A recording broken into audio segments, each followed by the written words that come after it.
I eventually sold that company when I was 19 for $1 million. I made a false statement to the FBI agent, wound up losing everything over it. But I'm hiding the secret. I'm a highly functioning drug addict, opiate addict, being around, all these massive celebrities before the agency became official and just having carte blanche to anything that I wanted. I lost myself probably around my late 20s, but for a few years it worked. I heard a voice say, "I've got you when you're ready." It was God that raised my hand because my ego was crushed. I had the gift of desperation. I was done. We're gonna love you before you ever learn how to love yourself. When a man goes to become a sedated warrior, he enters a tunnel. Exactly. A man has to be comfortable being in the dark fucking place Yep. to be able to find his power. So in that moment, you either allow God to give you the strength, or you allow the enemy to take the strength from you, and now you depend on him. You depend on the money, you depend on the drugs, you depend on all the shit that he gives you, because now you are doing his work. 100%.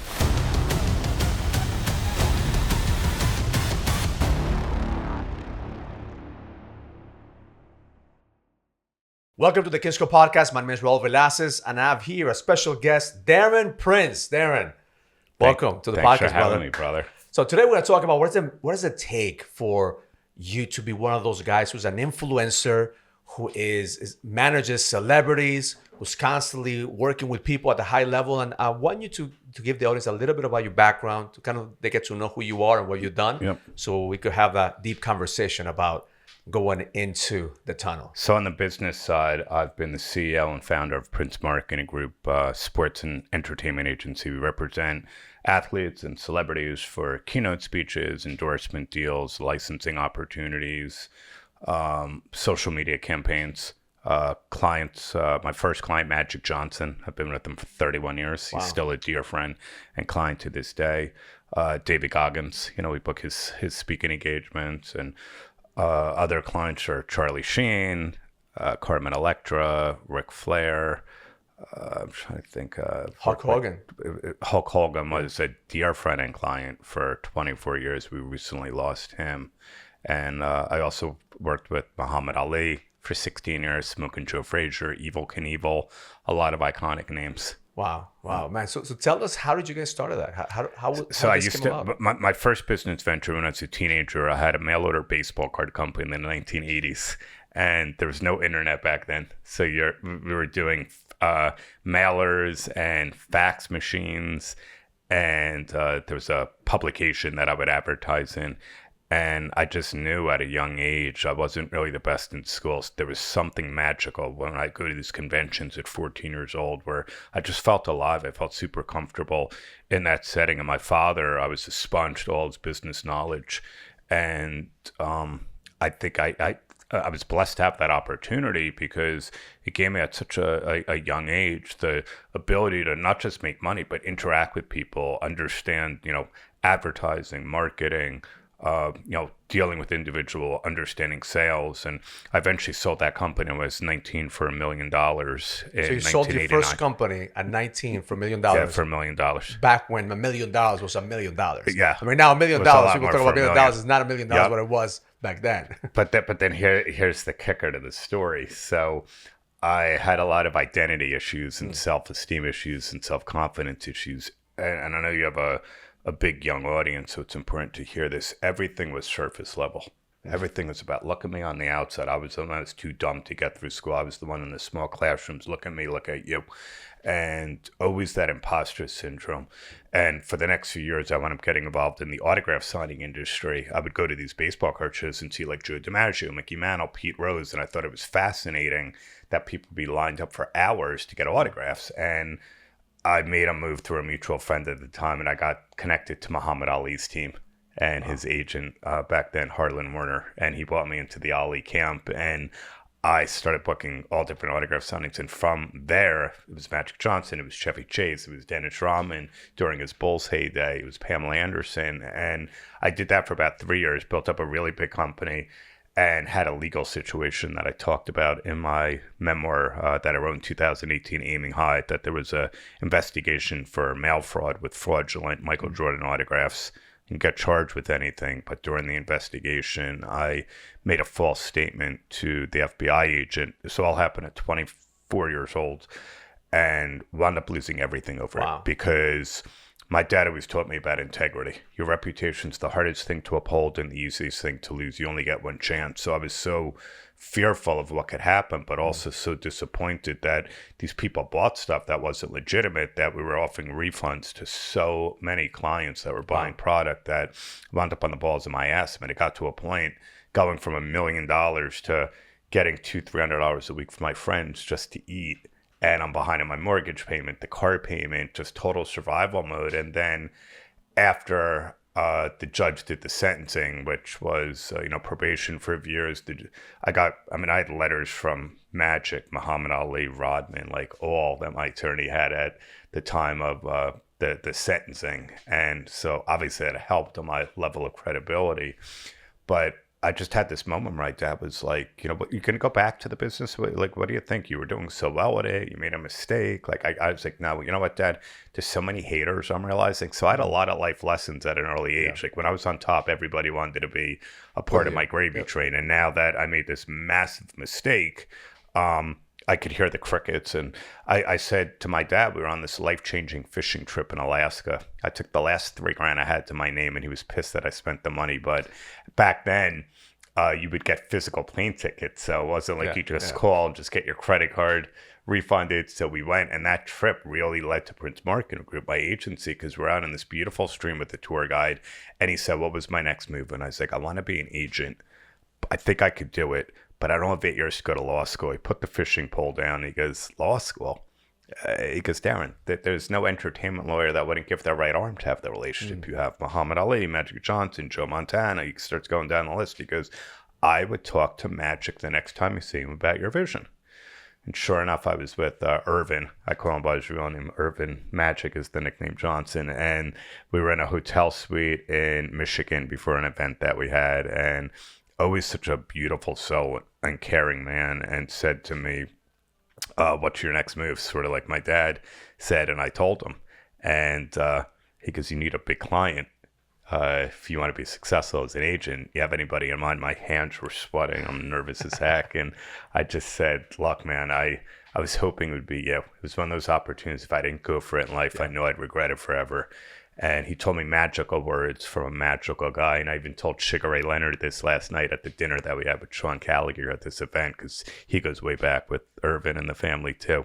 He looked at me, goes, if you don't sign every celebrity you can in a short period of time to grow this, I'm going to fire you before the 2 years is up, because life isn't about how successful I become. Life it's about how successful I can make other people around me, because when you get there, you're going to do the same thing. And Darren, I'm going to become a success in the world of sports and entertainment they've never seen before.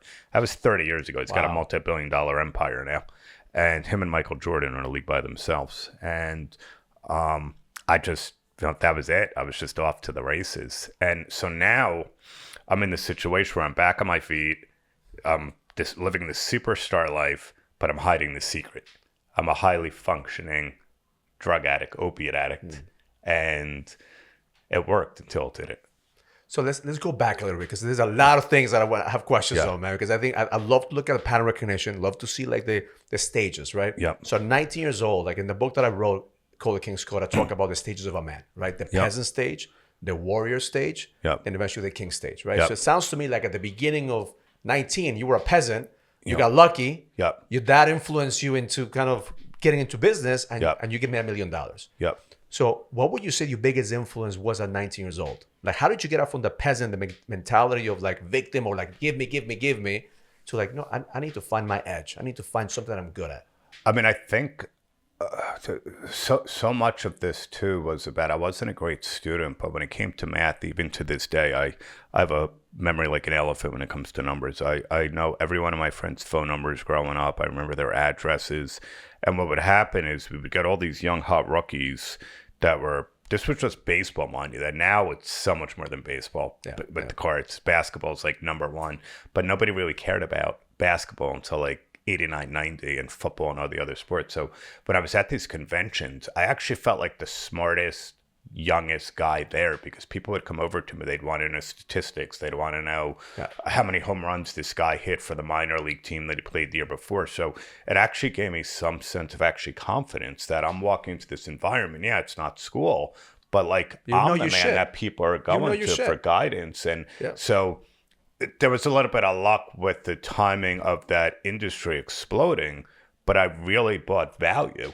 And I didn't mind sharing it with people because when you also have imposter syndrome, you want to be accepted. Yeah. So I'm doing I whatever think I that's can to that's the build. moment they realize I'm Yeah. bringing value. Yeah. I have a little bit of an edge around me. So Yeah. that's when you went from the peasant to the warrior stage, Exactly. right? And then Yeah. the warrior stage only cares about getting paid and getting laid. Exactly. Right? So that's what you Exactly. were right there. You, Yeah. were, you were making money. Yeah. You doubled down and you still, at 24 years old, you were going into the battlefield. You Yeah. were hunting. You had the edge. Yeah. Walk me through that 24-year-old version of you that felt like the world was in, like he had it in his hands. I mean, the 24-year-old version was exactly that, man. I mean, we were just crushing it. I mean, it was being around, all these massive celebrities before the agency became official and just having carte blanche to anything that I wanted.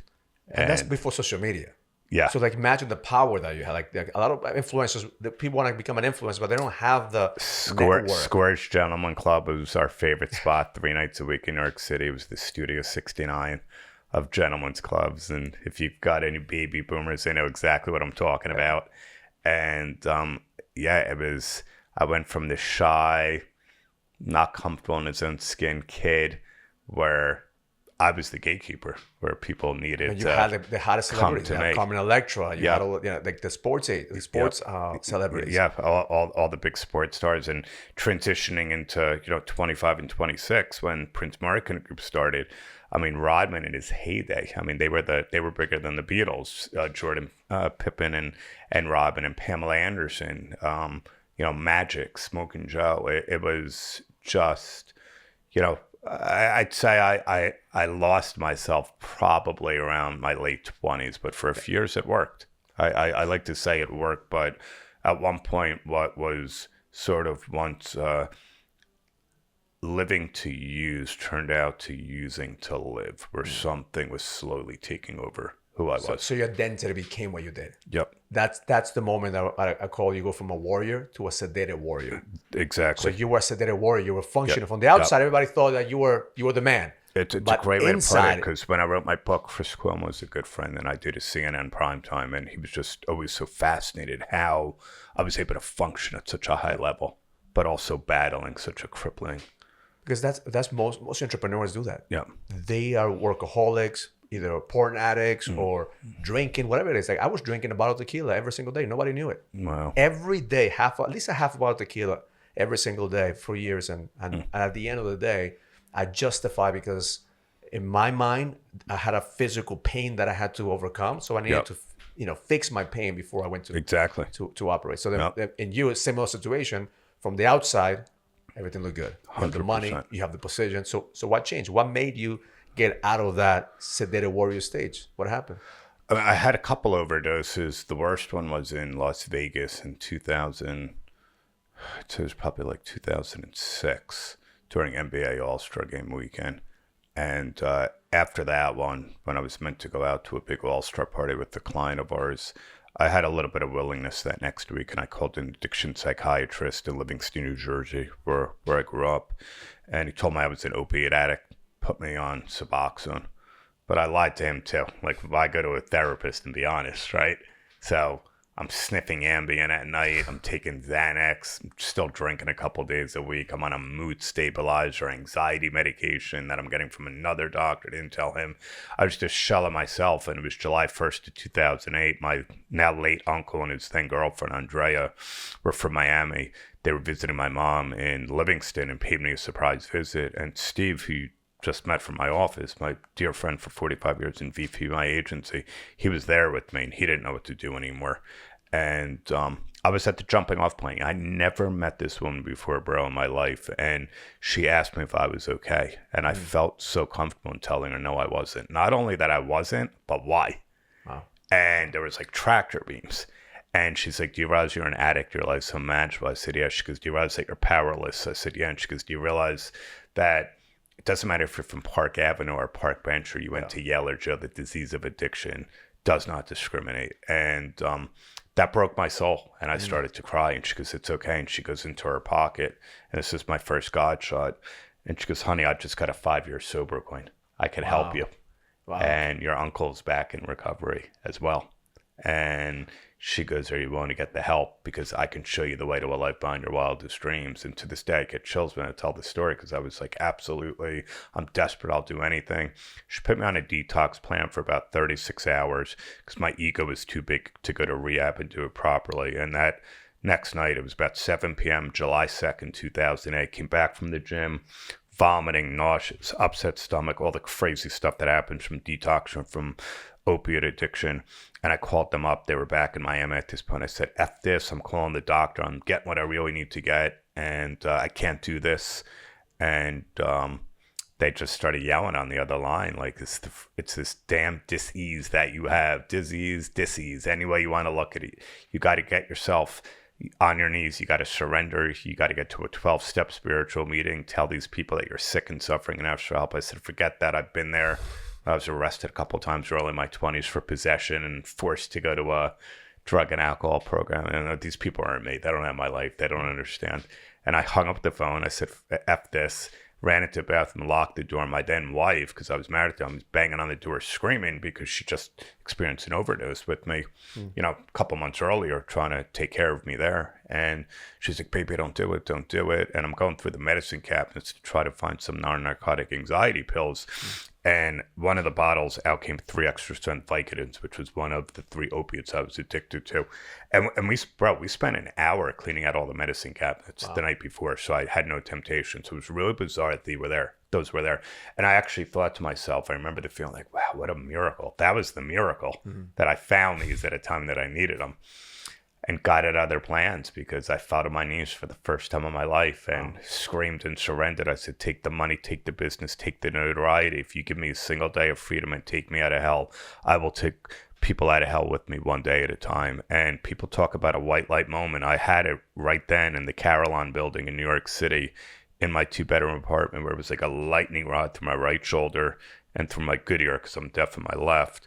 I heard a voice say, I've got you when you're ready. And I stood up, I flushed the pills. It was like I was stepping into this twilight of this new light, and went onto the computer, found a 12-step meeting, and there was no taxis back then. So, there's no Uber, so I took a taxi. It's a gorgeous summer night, July 2nd, 2008. It's like 7:30 at night. I'm heading to this church in the upper 80s thinking, what the hell just happened? For the first time in my life, I wanted to stay sober more than I wanted to get high. And I walked into this church basement with about 200 or more addicts and alcoholics who are all once of a hopeless state of mind. And the leader says, is anybody new, sick and suffering, or coming back? And I always say I believe it was God that raised my hand, because my ego was crushed. I had the gift of desperation. I was done. And I said, I'm sick, I'm suffering, and I need your guys' help. I have an amazing life out there. I don't know why I'm doing this to myself. And about a dozen of them came over to me and just told me so many incredible things. But the one that got me really to my heart and soul was, we're going to love you before you ever learn how to love yourself. And we're going to teach you about the 5 A's: attitude adjustment, accountability, acceptance, and action. And I took that into my heart, into my soul. One day at a time became a month became 6 months, 6 months became a year. And I realized that now that I've been taking, I need to give. Yeah. Because you can't keep the gift of recovery unless you give it away to other people. And that's when, after that first year, man, life just took on a whole new meaning, where I have a whole different definition of wealth compared to what a lot of your audience and a lot of people think real wealth is. You know what this takes me back from was the first time I heard God's voice, like saying, "Are you done? Yeah. Like, are you done doing it your way? Yep. Are you allowing me now? Can you allow me to help you see what I have prepared for you?" Yep. That your way is not working. Did you get to a point at one time that you had the prayers like, God, take me? Yeah. Like, take me. Those last 2 years, my life insurance policy, my state was set up properly. Yeah. I literally, I wasn't praying then. Now I do every day, but every night before I go to bed. But I literally would shut my eyes like, I just hope I don't wake up tomorrow. You know, I think a lot of men don't understand the power of prayer when you get real honest prayer. You know, when we're taught to pray just prayer like robotic and prayer. I'll throw in their meditation when it's done properly. The power of just having honest conversations. Like, when I stop praying, like what I call a needy child, that, please God, save me. Please God, give me. No, like, fuck God, this is what I'm going through. Either take me. Like, that's the conversation. The last conversation I had with God before I start praying like an idiot child was like, Yeah. all right, God, if you want to take me, but don't make me live my life with this pain. Yep. And that's when I heard him say, are you done? Well, words and thoughts are so powerful that whether you believe in God or a higher power, whatever it might be, when you're in that moment of prayer, you're releasing. So whatever it is with the unresolved traumas in your life or character defects, you're surrendering. So just energetically, the body is shifting. The brain is healing each and every time that you do that. So you're going to wake up, and it doesn't mean the next day you're going to get all the miracles and win the lottery. 100%. But guess what? You know what? Your perspective, perception, and the vibration of your body, your soul, your mind, and your spirit will change, where you can adapt better and handle situations that normally throw you off the deep end. So here's my take. When a man goes to become a sedated warrior, he enters a tunnel, right? You were in the tunnel. Yeah. In that tunnel, two things happen. You either become a victim of your circumstances and you allow the enemy, which, the devil controls you, or you allow God to help you find the light, right? Exactly. But it's in that darkness that you find the light. Not necessarily, like a lot of us, we've been conditioned. Go to church, you find the light. Go to, be a good boy. No, a man has to be shaped by the tunnel. Exactly. A man has to be comfortable being in the dark fucking place to be able to find his power. So in that moment, you either allow God to give you the strength, or you allow the enemy to take the strength from you, and now you depend on him. You depend on the money, you depend on the drugs, you depend on all the shit that he gives you, because now you are doing his work. 100%. And then I say it too.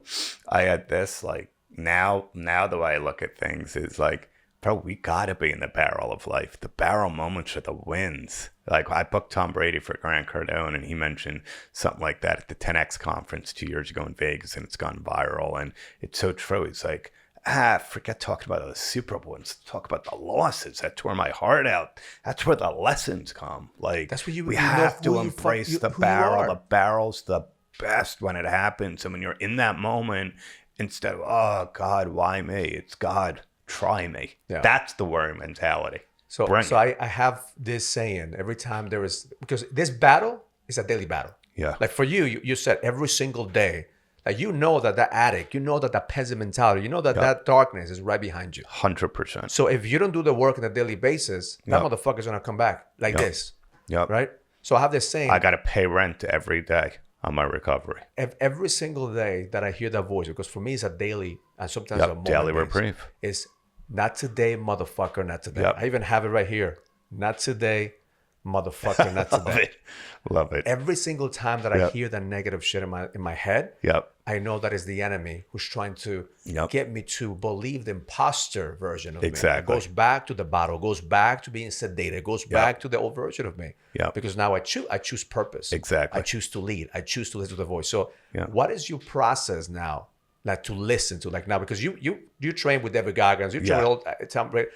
Based on what you've seen with all these high achievers, what do you take from, because that all of us are different. What works for you? Like I want to know your code. I mean, to there's your so edge. much, man. I have such a unbelievable protocol, about 10 to 12 different modalities I do each day. It's a frequency place I go to where I do frequency work. It's an ice bath or cold shower. It's the grounding mat. It's, deep meditation. It's red light therapy. It's my 12-step meetings. It's service to other people. It's, it's prayer. It's working out. It's dieting. I think that's probably 10 I just reeled off right there. And there's different apps that I've got. I have the Newcom app. Mel Robbins started me off the year great with the let them theory, because, for me, spirituality, recovery, and healing, there's no end to it. There's no graduation. And we all always need to keep evolving with it. And if you lose that connection, you do go backwards. And it's a mindset more than anything. Like, where I like to say now, I want to mean what I say what I mean, but not say it mean. Because when we lose the power within ourselves to say something mean, to snap out at somebody, your entire vibration is fucked. It's completely off. Whatever you had planned that day, that week, that month. And you don't know when that emotional hangover is going to leave. We know when a drunken hangover is going to be out of us.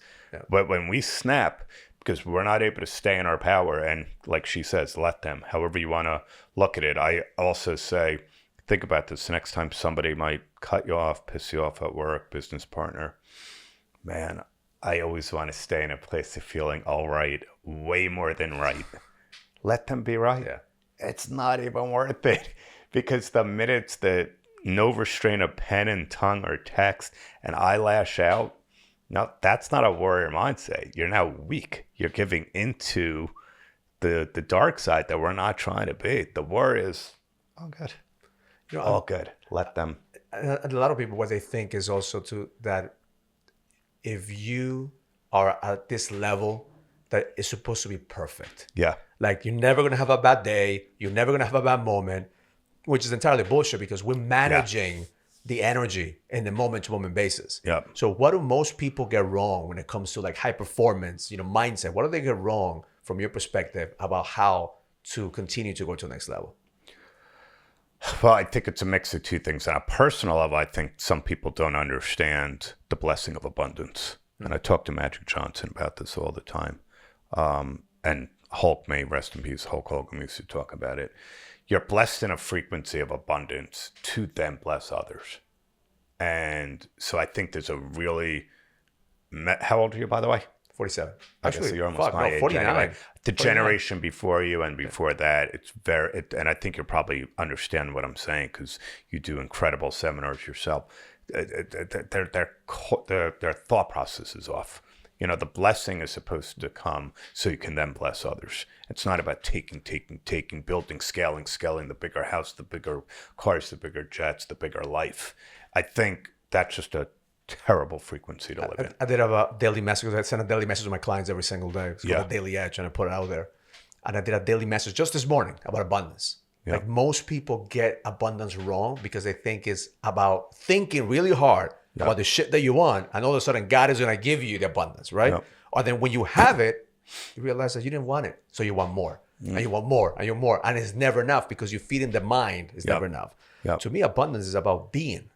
Before you have the $1 million, before you have the success, if you don't become that, you're always going to attract the shit that is going to help you grow. Abundance comes in here first, and here first. And once you master that, then when the abundance flows and God blesses you, you're not thinking back to what your question was about where you got it wrong. Because it's, how about getting it right first? How about get a better understanding of your relationship with money, your relationship with success, why you're pushing to do certain levels of scaling or growth. Are you running from your traumas that are unresolved? Because we all have a ton of them. I'm better than I've ever been. But are you suppressing those unresolved traumas? Is your insane work ethic that's getting you to scale again and again, 10, 15, 20x every 12 to 24 to 36 months because you had a terrible marriage, you have an issue with your mom and your dad, you don't speak to your kids, God forbid a major death happened that completely shifted you psychologically. Like, there's reasons for it, and I think we need to get in line with understanding what abundance is about and what the mission is. And you totally get to a place of peace and serenity in your heart, understanding we're all here to serve and nobody's better than anybody else. Watch what the definition of real wealth will become. Because when you can have that external source of success, it just makes life so much easier. You talk a lot about frequency, right? Yeah. And I think that men or women who reach a certain level of success, they could understand this type of. Yep. So we talk about frequencies, energy, how you handle yourself, like how you vibrate, right? Yep. And I'm thinking back when you were in your 20s, you were Magic Johnson. Magic Johnson was already in that frequency, and he saw in you that potential. But I also, although he gave me the opportunity, I fully wasn't ready for it because certain things that I was doing were still out of alignment. You know what I'm saying? But he saw it. You see what happens is like when that's the mentorship aspect. Yep. As men, we need to see the best in people. Yep. We give them the opportunity. It's up to them if they do it. He saw the potential. Exactly. Yeah. But it's also why, God bless him too. Wrote the forward to my book, Aiming High, and that's how special a relationship that we have because he knew that my life was at risk. And we had a deep heart-to-heart talk one day, as did Hulk Hogan and I in 2007. But they got to see the turn. And it was just like such a miracle See, And the common the denominator fact that I that two see, kings like that would never have, they never left my side. You know, I got to know the real Terry Bollea, not Hulk Hogan. Terry Gene Bollea was a spiritual brother for 24 years. I get to know Irvin Johnson for 31 years now. The real men that understand. Look, they've had their issues with whatever it might be. Everybody does, but you don't kick a good person to the side. I always say I was never a bad person, even when I was using at the height of it. Like I was just a sick person. You know, I just wanted to take care of everybody. I just wanted everybody to win. It was never about I and me. You were not taking It was care of about yourself. we and team. You were not taking care of yourself. Yeah.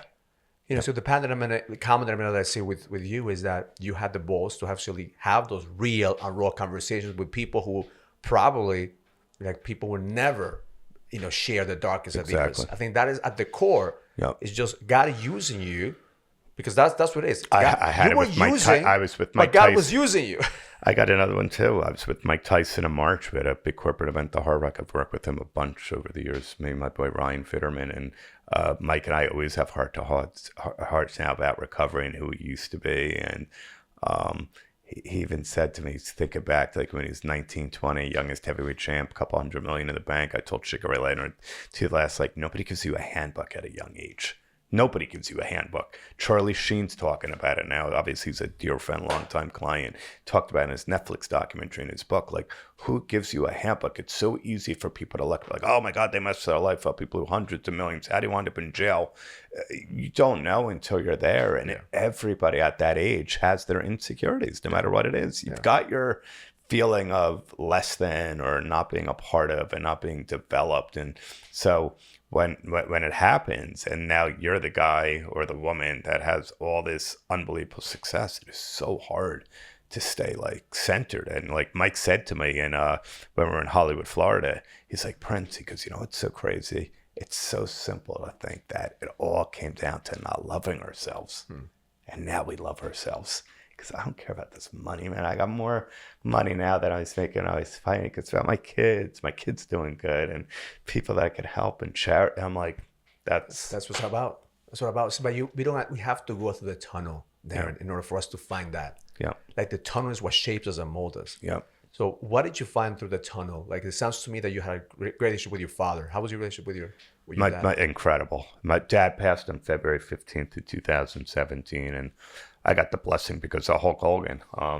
He called me up maybe two nights before he put him into hospice, and he called me up one night, and, you know, Magic and Rod, all the guys were calling, and the clients, Mom and Dad always taught me about the value of personal relationship, which is also why I've been with so many of my clients for so long. It's more about family than it is the money. You always develop a personal rapport with them first. The money's easy. And Hulk said to me, good brother, I'm going to tell you what happened with my dad, and I think you should try this. I know it's your sister. I know you're dealing with your mom. Try to get up to the hospital one day or one night by yourself. I know your dad long enough. You are the pride and joy of his life. And as thrilled and over the moon he was with your business success, nothing meant more to him than the sober journey and watch you help people. Ask him if he wants to keep fighting. He's been a warrior, and I honestly feel he's holding on right now, but waiting for you to ask him if he's ready to go or not. And so I had this beautiful moment with him on, I think it was Valentine's Day of 2017. I went to the hospital myself. I held his hand, rubbed his head, and we weren't like super physically touchy, but I knew Dad wasn't a guy that had to tell me every other day that he loved me. I knew what we had. And I said to him, I go, Dad, tell me what you think. And he had a tube in his throat and just looked terrible. I go, if the doctors are telling you and you're having your talk with God, you're going to be 75%. It might be worth sticking around a little bit. But, man, if it's any less than, I don't blame you. Just tell me what you want to do. And he looked away. And it had to be the hardest thing I had to do for 10 seconds. And he looked back and he goes, I said, okay. I said, look, I just want to tell you that I'm good. And I got Mom and Stacy, my sister, taken care of. I go, but make sure you see Grandma and Grandpa, tell them I love them. Uncle Joe, Uncle Alan, Joe and Muhammad, because Joe Frazier and Ali passed. And I said, but something was just calling me in that moment. I go, when you're up there, I said, this experience of going through the most uncomfortable time of my life sober, but never feeling so comfortable because I put God first, has been mesmerizing. I can't even put it into words because I haven't had a thought about picking up a drink or a drug. And I go, so you're going to watch your son from there touch the world. And then all these God shots started happening. We put him into hospice. A couple of days later, he passed. And it was like I got an email from the largest drug and alcohol treatment center in New Jersey. They wanted to honor me 6 months later for all the service work I was doing. They streamed it on Facebook. I got a call from Dr. Oz, his producer. They put me on the show. I met 2 months after that the publisher, who would be the publisher on my book, Anna David, who's also in recovery, and she partnered me with this incredible writer, Kristen McGinnis, and Kristen, wrote a masterpiece. And 6 months after that, in 2018, the book became an international bestseller in 4 countries, and I started doing a bunch of speaking engagements. And Donald Trump's executive assistant, longtime executive assistant, Rona Graff, who I've known forever, messages me, and now he's the president, and said, so-and-so at the White House would like to reach out for you. They would love to get your help on this $8 billion opiate epidemic bill that they're signing to maybe go speak at schools and be involved in, on the board. I'm like, this is, yeah. And all of a sudden, I was just like, everything I told Dad was going to happen. My Uncle Stu passed away a couple of years after that, who was the one that came to visit me with his girlfriend, Andrea, who helped get me sober. I've lost Jerry West, another dear friend and client, the NBA legend. He passed June 12th of 2024. And then my mom passed on November 3rd of last year.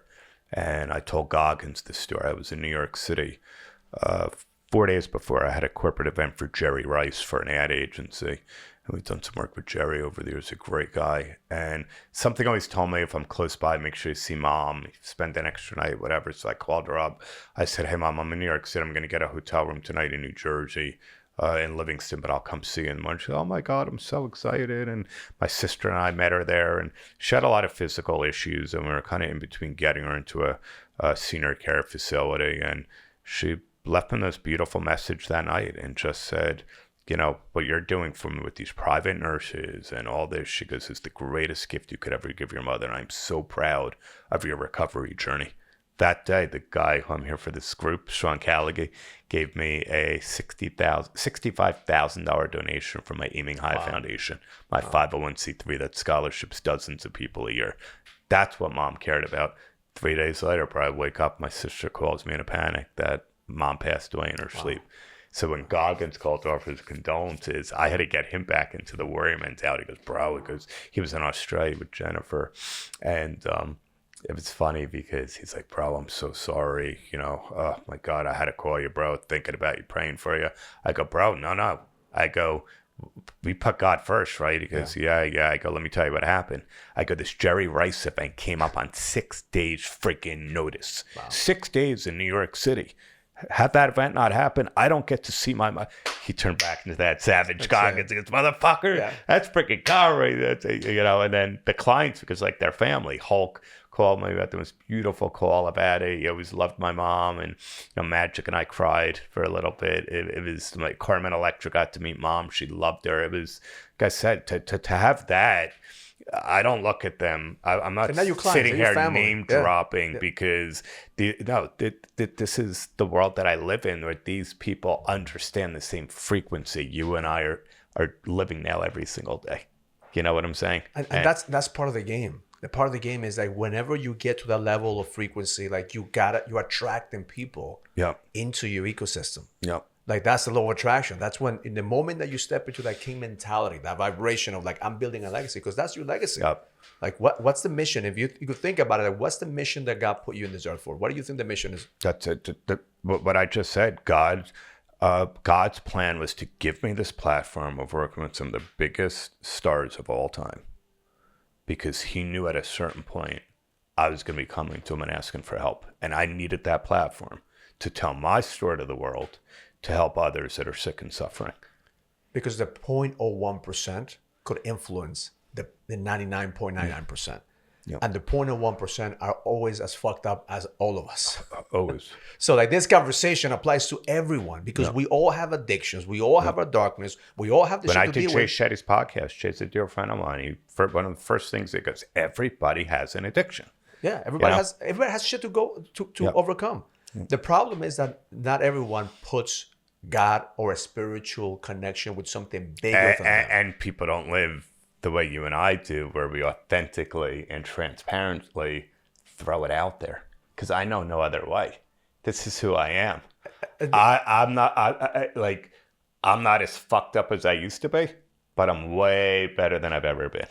See, that's the power. Like, have you seen the Eminem movie? Yeah. Right. It's the same. The same thing. The moment that you put the darkest shit that you're afraid people find out, that's when you have the most power because you're no longer thinking, "Oh, I wish they don't know this about me. I wish they don't find out this." The moment a man becomes that raw, that he doesn't give a shit what other people think, he has the ultimate certainty, ultimate power. Now it's house money. You got nothing. It's all bonus, because it's all out there. Who cares? This is me. So and what's the message? Like Goggins always says it too. Like you'll never find a hater doing better than you. I mean, everybody knows that. People start hating on other people. It's because they have no life. Because the successful ones, the ones that are doing that inner work to get to that inner peace and self-love and service to others, they don't have time to think that way. They're running their own race. They're figuring out their own journey.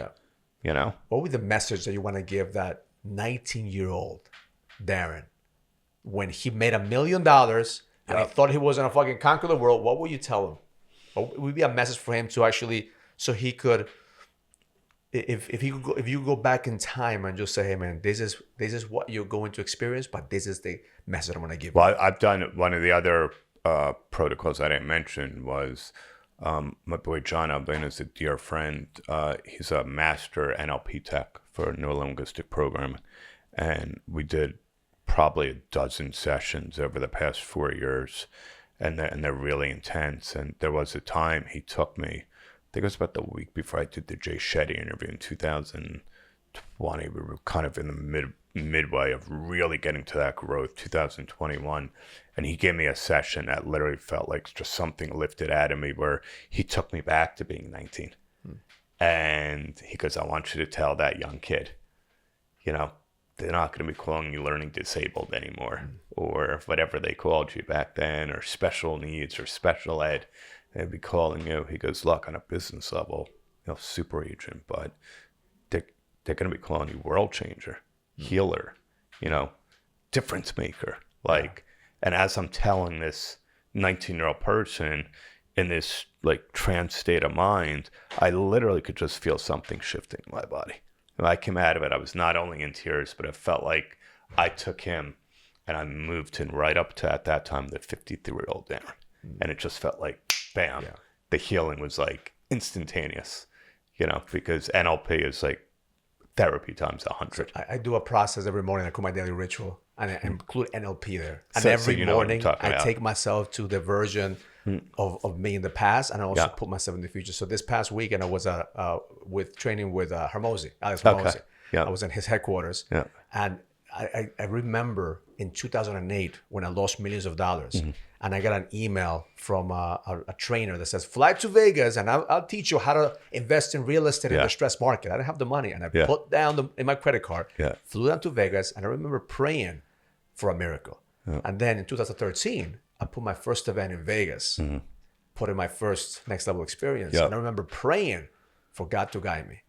This time when I went into that meditation, I realized the pattern. 2008, I was praying for God to save me. 2013, I was praying for God to guide me. Now, 2025, you know what the prayer was? You are a child of God. That's it. You are the son of a king. So now it's save me, guide me. Now it's time for you to give. And it's always putting God first. Always putting God first in everything we do. Yeah, man, it's been a pleasure, brother. It's been a pleasure. Thanks, man. You're a brother from another mother, man. We have the same journey with the same trajectory. So make sure you follow Darren, follow him. Make sure that you connect with him, because man, I see that agent_DP at Instagram, and Darren Prince. we're gonna put on all his Facebook. credentials here in This the is channel. great. We leveled up and healed even more. Beautiful way to spend a Saturday. Millions of people are going to be impacted by this conversation because I wanna work with you to help you expand the level of consciousness of the man my brother. and the woman who Thank you. follow you, brother. Thank you. Been a pleasure. Yeah. If you found value in this podcast, make sure you subscribe, follow Darren, and continue to live on the edge. Learn it, live it, experience it. Love life. If you're ready to find the edge, go to kingscodebook.com to get the latest copy of my book, The King's Code. This book will help you find the clarity, the certainty, and the purpose that you need in order for you to lead with power. Go to kingscodebook.com and find your code to the edge now.